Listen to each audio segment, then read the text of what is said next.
तो क्या सचिव जी मिर्जापुर के अंदर आने वाले हैं? तो यस, ये चीज ऑफिशियली कंफर्म हो चुकी है, मैं बिल्कुल भी फेक नहीं रहा हूँ। तो एक्चुअली में भाई एनी न्यूज का एक इंटरव्यू था जिसके अंदर मिर्जापुर की कास्ट एंड क्रू मेंबर ने बहुत सारी चीजें स्पॉइल कर दी है। मिर्जापुर के सीजन 3 के अंदर ये चीज बड़ी मिस्ट्री थी कि भाई जो बीना का बेटा है वो एक्चुअली में है किसका।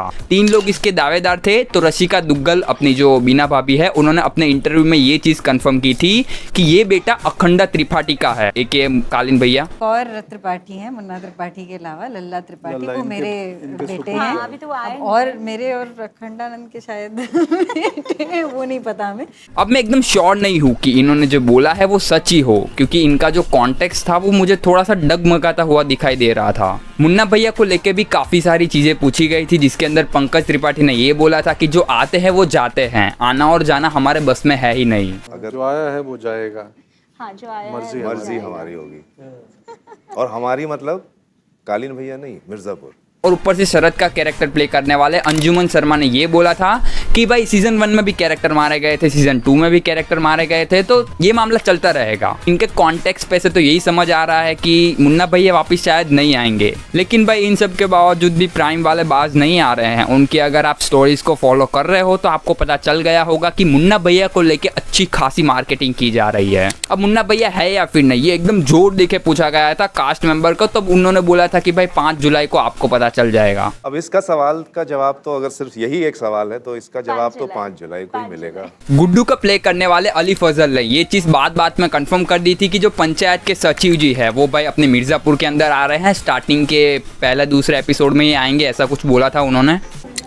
इसी एपिसोड में वो जीतू आता है ना पंचायत से, क्योंकि वो अब सेम उस पे मिलते हो। तो क्रॉस प्रमोशन हाँ, वो बीच में हमने किया। वो सरप्राइज है, जैसे ऐसे नहीं बोलना यार वो चाहिए। पहले 2 में ही है, पता चल जाएगा जैसे दिल वॉच। वेल ये चीज होगी कैसे है? तो गुड्डू पंडित को ऐसा लगता है कि कालीन भैया मर चुके हैं और इसी वजह से वो भाई उस गद्दी पे बैठ रहा है, और वो गद्दी जहाँ पे है वो भवन, वहां पे जाके वो रह रहा है। और अगर ये भवन उसको अपने नाम करवाना है तो उसको कालीन भैया का डेथ सर्टिफिकेट लगेगा। डेथ सर्टिफिकेट होने के बावजूद भी गुड्डू ये भवन अपने नाम नहीं करवा सकता, क्योंकि कालीन भैया के जो वारिस है वो बीना भाभी और उनका लड़का है। इसी वजह से अगर वो डेथ सर्टिफिकेट दिखाते हैं तो बीना के नाम पे वो भवन हो जाएगा। और गुड्डू और बीना का तो पहले से अच्छा जम ही रहा है। बहुत सारे लोगों ने भी पंचायत नहीं देखी है और मुझे इस बात की बहुत ज्यादा खुशी है कि भाई मैंने पंचायत सीरीज को पहले ही देख रखा है। तो मैं तो ये भी चाहता हूँ कि मिर्जापुर सिर्फ पंचायत यूनिवर्स के साथ में ही कोलैब ना करे, बल्कि वो फैमिली मैन के साथ में भी कोलैब करे। सोचो श्रीकांत और कालीन भैया एक दूसरे के सामने बंदूक लेके खड़े हुए हैं, वो नज़ारा देखने में भाई कितना ही मज़ा आएगा।